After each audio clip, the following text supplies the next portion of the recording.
यह कहानी लगभग 2500 वर्ष पूर्व की है। उस समय एक बहुत बड़ा हत्यारा हुआ जिसने 1000 लोगों की हत्या करने की कसम खाई थी। वह कहता था कि 1000 लोगों को मारकर उनकी उंगलियों की माला बनाकर पहनूंगा। इस कारण से उसका नाम अंगुलीमाल पड़ गया, क्योंकि वह उंगलियों की माला पहनता था। उसने 999 लोग मार दिए थे और वह आखिरी 1000वें व्यक्ति की प्रतीक्षा कर रहा था। जिस जंगल में वह छुपकर बैठा था वहां कोई आता जाता नहीं था। उसकी माँ भी वहां जाने को राजी नहीं थी। उसी रास्ते से बुद्ध गुजर रहे थे। लोगों ने कहा, आप उस रास्ते पर मत जाइए, वह आदमी खतरनाक है। वह नहीं देखेगा कि आप कौन हैं। वह तो अंधा है। उसने 999 आदमी मार डाले हैं। राजा और सैनिक भी उससे डरते हैं। आप मत जाइए। लेकिन बुद्ध ने कहा, अगर मुझे पता नहीं होता तो शायद मैं नहीं जाता, लेकिन मुझे पता है कि वह बेचारा आखिरी व्यक्ति की प्रतीक्षा कर रहा है। उसने 999 लोगों को मार डाला है। उसे 1000वें आदमी की प्रतीक्षा का क्या होगा, यह भी तो सोचो। मैं जाता हूँ। बुद्ध अकेले ही जंगल की ओर चले गए।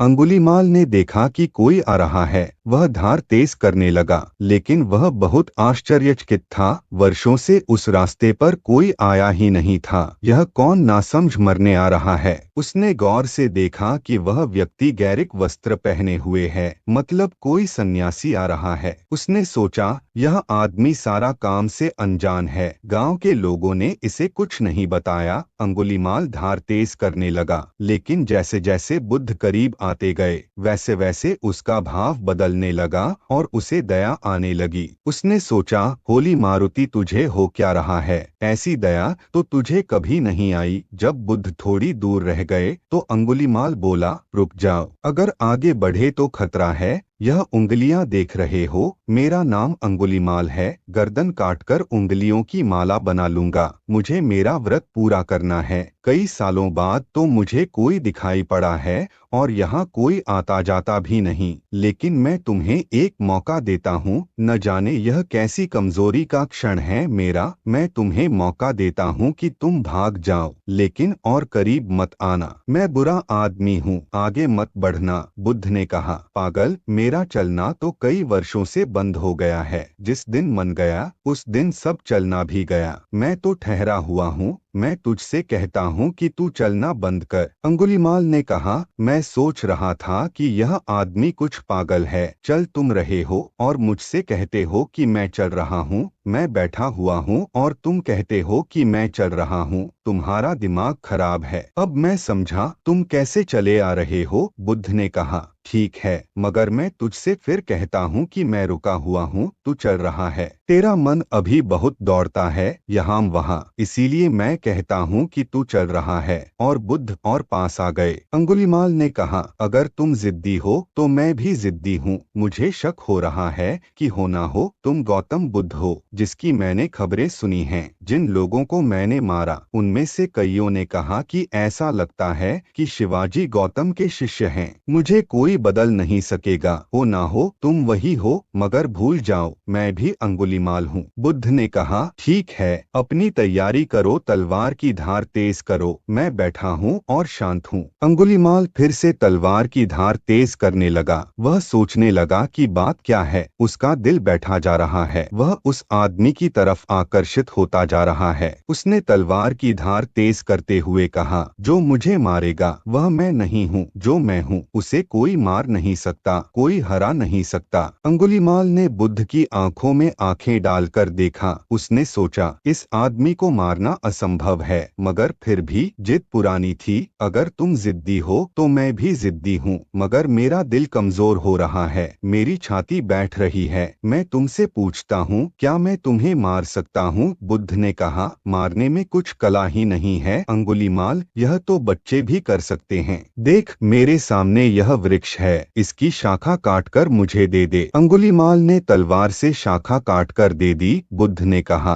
अब इसे वापस जोड़ दे। अंगुलीमाल ने कहा, यह कैसे हो सकता है? बुद्ध ने कहा, काटना और मारना तो बहुत आसान है, जोड़कर कोई आदमी महान बनता है। अब तो मेरी गर्दन काट दे, बात खत्म हो गई। मगर याद रख, जिन्हें तू जोड़ नहीं सकता, उन्हें काटने का भी तुझे कोई हक नहीं है। जोड़े तो कुछ बात हुई, दुनिया तुझे याद रखेगी। अंगुलीमाल ने तलवार फेंक दी और बुद्ध के चरणों में गिर पड़ा। वह अंगुलीमाल बुद्ध का भिक्षु हो गया। उसका भय ऐसा था कि जब खबर नगर में फैली कि बुद्ध उसके पास गए, उल्टा अंगुलीमाल ही मारा गया, तो सम्राट अजातशत्रु उसे देखने आया। अजातशत्रु तक के प्राण उससे डरते थे। वह आया और उसने बुद्ध से कहा, मैंने सुना है अंगुलीमाल भिक्षु हो गया है। विश्वास नहीं आता। अगर यह हो सकता है तो कुछ भी हो सकता है। बुद्ध ने कहा, आप माने या ना माने, वह भिक्षु हो गया है। अंगुलीमाल पास ही बैठा था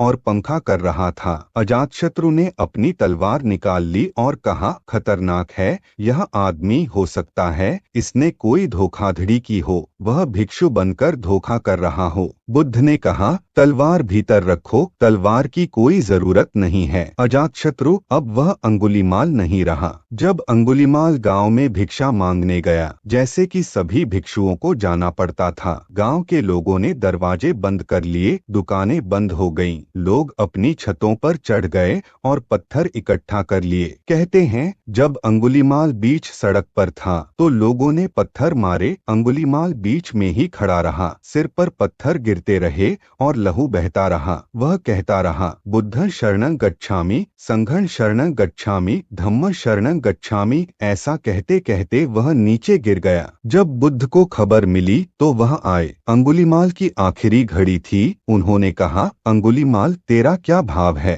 अंगुलीमाल ने कहा, आप और पूछते हो, ठहरे हुए का क्या भाव, रुके हुए का क्या भाव? मैंने मन को कुछ हुआ नहीं, मैंने बस देखा, साक्षी रहा। बुद्ध ने कहा, अंगुलीमाल तू ब्राह्मण होकर मर रहा है, ब्रह्म ज्ञान को उपलब्ध होकर तू मर रहा है, तू अरिहंत हो गया। अंगुलीमाल मर गया और भिक्षुओं ने पूछा, भगवान अंगुलीमाल मरकर कहाँ उत्पन्न हुए होंगे? बुद्ध ने कहा, भिक्षुओं, मेरा वह पुत्र परिनिर्वाण को उपलब्ध हो गया है, अब उसका कोई जन्म नहीं होगा। वह जन्म और मरण के पार हो गया है, अब वापस नहीं लौटेगा। भिक्षुओं ने पूछा, भगवान इतने लोगों को मारकर भी वह परिनिर्वाण को उपलब्ध हो गया? बुद्ध ने कहा, हाँ भिक्षुओं, उसने बहुत पाप किए थे, लेकिन अपने पुण्यों से उसने उन्हें काट डाला। वह शून्य भाव में डूबकर परिनिर्वाण को उपलब्ध हो गया है। भिक्षु ने फिर पूछा, भगवान उसे तो भिक्षु बने भी ज्यादा समय नहीं हुआ था, फिर भी उसे परिनिर्वाण कैसे प्राप्त हो गया? बुद्ध ने कहा, कभी कभी एक पुण्य का छोटा सा कार्य भी अगर समग्रता से किया जाए तो सारे पापों को नष्ट कर देता है। और कुछ इसी तरीके से अंगुलीमाल का अंत हो गया। दोस्तों, इस कहानी से हमें यह सीख मिलती है